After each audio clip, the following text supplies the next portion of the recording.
Hi, I threw some slides together, and I guess I'll just add some narration to them. A professor of mine commented when the movie Amazing Grace came out that they didn't mention black slave traders. And that's kind of the evil of political correctness, and that it didn't mention black slave traders, but if they did, they could have shown this, that Africa's wars were a large part the abolitionist argument of the old days of the transatlantic slave trade. The abolitionist argument was that the trade itself was a cause of Africa's wars. The argument of people that were for slavery, that were for the continuation of slavery, was that these wars were going on anyway. So, if anything, we should trade slaves, because at least we're saving people's lives. We're doing a good thing.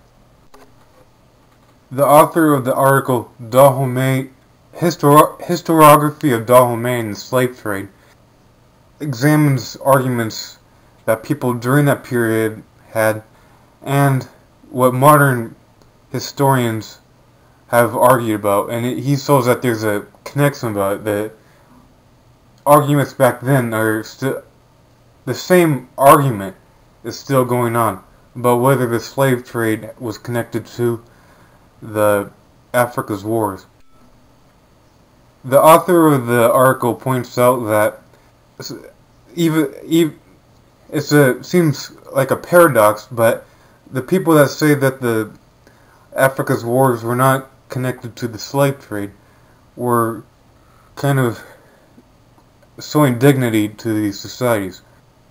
That, quote, since the denial that their history can be understood in terms of the impact of European trade supports a claim for the essentially autonomous character of their historical development, which is explained in terms of the internal dynamics rather than external influences.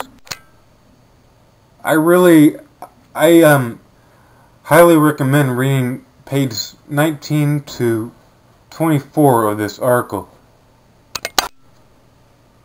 It talks more into it, and I think anyone that wants to start learning about the slave trade, it's a good way to open up information. Oh, and this is a very interesting book, because this is someone that's living during that period and of course is actually taking residence in the capital of Dahomey. And so you get, someone that lived at that time and was at that place. And this is important. This is from the African Slave Trade by Basil Davidson, page 235. And what I want to stress is that Benin was an older state. It existed before Europeans. And that's significant because most of the old states, there's a destruction of the old order. So what we see here is a change as a result of the slave trade.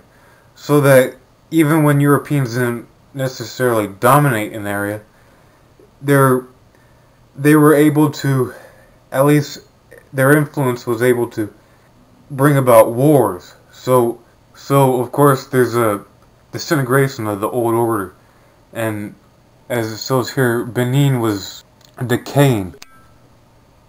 And I should also stress that chronology is extremely important in this topic, because the slave trade didn't just go in there and destroy everything like an atomic bomb. It was a decaying thing, and since it's over time, all the events, it's important to know when it happened, because things change over the years. For example, this quote here, and this was written in 1705, it's significant because he's talking about an abandoning of the gold trade in favor of the slave trade on the Gold Coast, of all places. Initially, these people were selling gold. They were actually buying slaves. Originally, the Portuguese were transporting slaves from one part of Africa to another. And their role during that period of the 16th century, for the most part, was just middlemen. Of course, they meddled in affairs, but for the most part, they actually regard Africans as being on the same level themselves. And this is the same person quoted earlier, 1704, and he says, "So that the Negroes, seeing this, now pay more attention to the slave trade than the gold trade, as they do better by it." And Director General William Butler complained that the gold trade had decreased in volume by 50% due to the very heavy payments which the Negroes received for their slaves. Now, he said down by 50%. And next pages, you see how it goes down to almost nothing. Time goes on, things get worse and worse. Slave trading exists all over the world, and it's horrible no matter what. But we hear about the slave trade, we even call it the slave trade, of so-called black people to the Americas. We focus on that because it has a lot of historical significance. It was the biggest economic.